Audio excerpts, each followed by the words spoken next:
asked about forgiveness. He said, you know, we're talking about oneness, and I've been really working on that. He said, one thing I'm really working with is forgiveness. And how do you really know when you have forgiven? So how do we forgive, and then how do we know when I've actually done it? So forgiveness, of course, is a crucial element of letting go. If I don't forgive, I can't let go. If what someone has done is still suffocating my heart, how do you let go? You can't. The only way to let go is to put a knife through your heart and, let go of the whole thing. When we mean let go, we don't mean that type of letting go. So you have to first forgive. The important thing with forgiveness is to realize it does not mean that what the other person did or what the people did is okay. We are not condoning them. We are not the karmic police that is absolving them of the fruits of their karma. That is all entirely separate. What they did, they will receive the fruits of that. They've planted seeds. Whether they've planted seeds of abuse, betrayal, cheating, harm, violence, those are the fruits that are going to come on the tree in their life. But we don't forgive because in some very warped way, we seem to think that if I don't stand over that seed and remind it what it's supposed to become, it's not going to grow. Like if I don't stand here and say, remember, this is a seed of abuse. Remember, he's got something coming to him. Remember, he needs to be punished. That if I don't do that, somehow the universe is going to forget. As though somehow I had been appointed, secretariat of the universe. Until and unless God comes down and says to you, hey, do me a favor. Make a note of this because I'm going to forget. Make sure you don't forget because I'm going to forget. Be sure to remind me every 2 minutes. Until and unless God says that to you, understand that the law of karma is taking care of itself perfectly. People will receive the fruits of the seeds that they plant. Forgiveness has nothing to do with that. Forgiveness has to do with one thing and one thing only. Our own freedom. What someone does to you, no matter how heinous, horrible, painful, tragic, traumatic it may be, it does not on any level warrant you any less deserving of being free. But when we don't forgive, what we are saying is, okay, you harmed me. You abused me. You betrayed me. You cheated me. Therefore, I am going to lock myself up forever. Therefore, I'm going to put myself in a jail of misery and throw away the key. Or maybe I'll give you the key. Maybe if you're nice enough and you forgive me, you apologize to me in the right way, you do the right things, then maybe I will come out. But that's ridiculous when you think about it. Someone has harmed you because of their own ignorance, their own karmic package, their own greed, their own lust, their own confusion, their own darkness. Why in the world would you give up your right to freedom, to spiritual freedom, just because the other guy was ignorant and confused and mean and greedy and lustful and harmful? It's like you abused me once, so I will abuse myself for the rest of my life.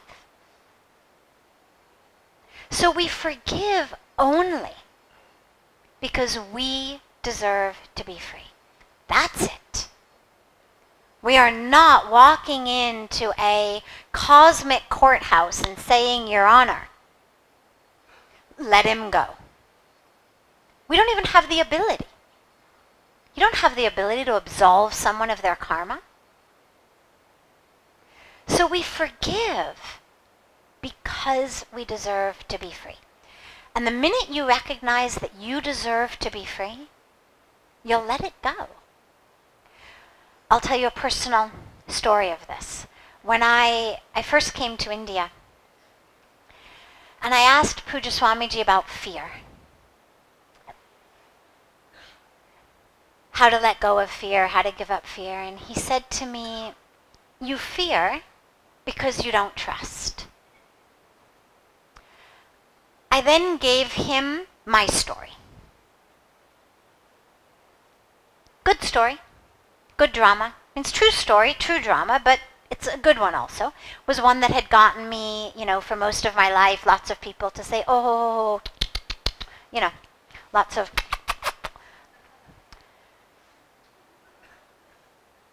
As though he would say, oh, okay. In that case, now I understand why you don't trust. Well, in that case, I'll just wave my magic wand and make it better. But no. He said to me, he said, are you going to take that to the grave with you? I was 25. I said, no, of course not. He said, so you're going to let it go the day before you die? I said, God, no, of course. He said, how about a week before you die? I thought, is he saying I'm going to die like this month? I said, no, of course not, Swamiji. I mean, I'm working through it. There's a process. I'm going. And he looked at me and he said, you're just waiting for someone to draw the line for you. You're just waiting for someone else to come in and say, okay, now you can be done. He said, no one ever will. He said, it's entirely up to you whether you carry this to the grave, whether you give it up on your deathbed, whether you give it up a week before you die, a month before you die, or whether you give it up tonight. I said, tonight? He said, yes. He said, we have this beautiful ceremony called the Arti, and come for the Arti and wave the lamp. And he said, after that, I want you to stand in Ganga and hold Ganga's water in your hands and just pull all of the pain, all of everything that's happened, and offer it to Ganga. And I'll tell you, to be very honest, this was in the morning. He used to give darshan from 10:30 to 11:30 in the morning. It was in the morning session. I spent the next many hours in the midst of a Western academic-induced arrogance, in which I thought, and I used to keep a journal, and I have entries in my journal from that day saying, just give it to the river. He says that I should just give it to the river, as though it were an apple core, rather than my life. And I thought,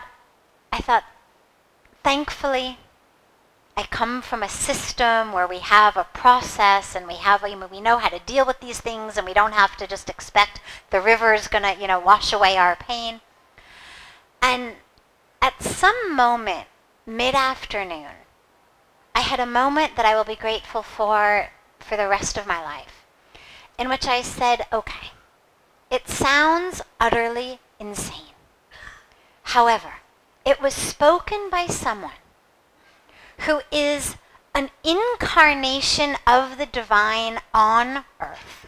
It is spoken by someone to whom an infinite number of people come for blessings and wisdom. Let's just say, maybe there's even a possibility that there's something in it. Maybe there's a possibility that the reason you've come to India actually had something to do with this. And I took a vow, and the vow was just that I would go through it sincerely. I didn't expect it to happen. In fact, I was sure nothing was going to happen. But my vow was just, I will do it sincerely. And I stood in Ganga after the Arti, And I held that water. And I held it and I cried and I cried and I cried and I held it and I cried. And I gave it. And she took it. And I will tell you 22 years later, because I spent the first several months thinking, oh, I didn't really give it. Couldn't have possibly done that. I'm in some sort of state of delusion or, denial or repression or whatever it may be. But there's no way that that river actually took away my pain. And I'll tell you 22 years later, she did. She really did. But you have to give it. You have to be prepared to give it. And then it doesn't matter what the other person does. Because if you and I are each holding on to opposite ends of a string, and we're each pulling, and there's tension in the cord, if I let go, 100% of the tension in that cord dissipates. It's not 50-50. I don't need you to let go for that tension to disappear.